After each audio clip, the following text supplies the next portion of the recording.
Dual citizenship যেটা থাকে সেটাকে আপনার প্রত্যাহার করি, আর যদি হেরে যায় আবার হচ্ছে আমরা আমাদের স্বস্থানে বেগমপাড়ায় ফিরে যাই।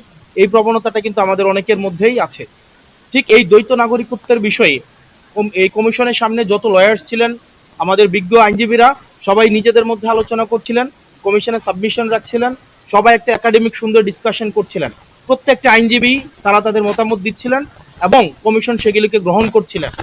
অত্যন্ত দুঃখজনক বিষয় হচ্ছে কমিশন এবং প্রত্যেকটা আইনজীবী যখন একটা অত্যন্ত একাডেমিক পরিবেশে তাদের সাবমিশনগুলো রাখছিলেন, ঠিক সেই সময়ে আলোচনা শেষে আব্দুল আওয়াল মিন্টু এক আইনজীবীর কাছে তেরে আসেন, জহিরুল ইসলাম মুসার দিকে তেরে আসেন, তেরে উনাকে ব্লাডি সিটিজেন হিসেবে উনাকে বলেন যে উনি একটা ব্লাডি সিটিজেন এবং উনি হচ্ছেন এলিট ব্রিড। উনি এলিট ব্রিড আর দ্বৈত নাগরিকত্বের বিষয়ে স্ট্রিক্ট অবস্থান রাখার জন্য কমিশনে যারা হচ্ছে সাবমিশন দিচ্ছিলেন সেই সব আইনজীবীদেরকে উনি বলছিলেন উনারা হচ্ছেন ব্লাডি সিটিজেন। তো সেই জায়গাটিতে আমরা প্রতিবাদ করি।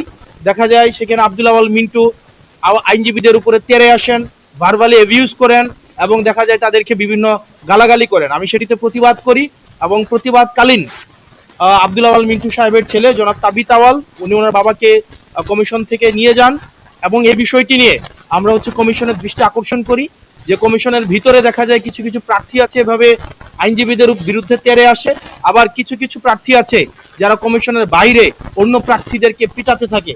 এখন কমিশনের সামনে যদি এই ধরনের অবস্থা চলতে থাকে, কমিশনের ভিতরে যদি এই অবস্থা চলতে থাকে, যারা নির্বাচন করে তাদের নিরাপত্তার আসলে কি হবে? আর যারা এলিটিজমের দেখাইতে চায় 24-এ আমাদের এই 5 আগস্টের পরে যারা এলিটিসিজম মারাইতে আসে আমাদের দেশে, এই রাজনৈতিক এলিটিসিজম তারা যেন ঘরে রেখে তারা যেন জনগণের সামনে আসে। আপনি জনগণকে ব্লাডি সিটিজেন বলবেন, আবার ভোটের জন্য এই ব্লাডি সিটিজেনের কাছে যাবেন, এই ধরনের দ্বিচারিতা আমরা জনগণ সহ্য করব না। সকল ধরনের পলিটিক্যাল এলিটিসিজম 5 এই অগাস্টের পরে আমাদের 24 পরবর্তী বাংলাদেশে এই পলিটিক্যাল এলিটিসিজমের বিরুদ্ধে আমাদের এই লড়াইটা ছিল।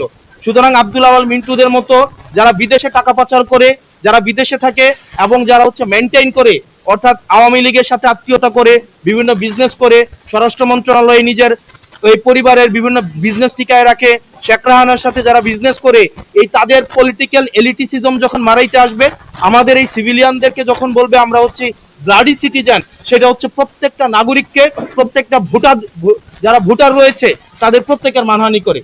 এবং সেটির জন্য আমরা কমিশনের দৃষ্টি আকর্ষণ করেছি যে কমিশন যেন তাকে ওয়ার্নিং দেয় এবং এই ধরনের আচরণের জন্য পুনরাবৃত্তি না ঘটে।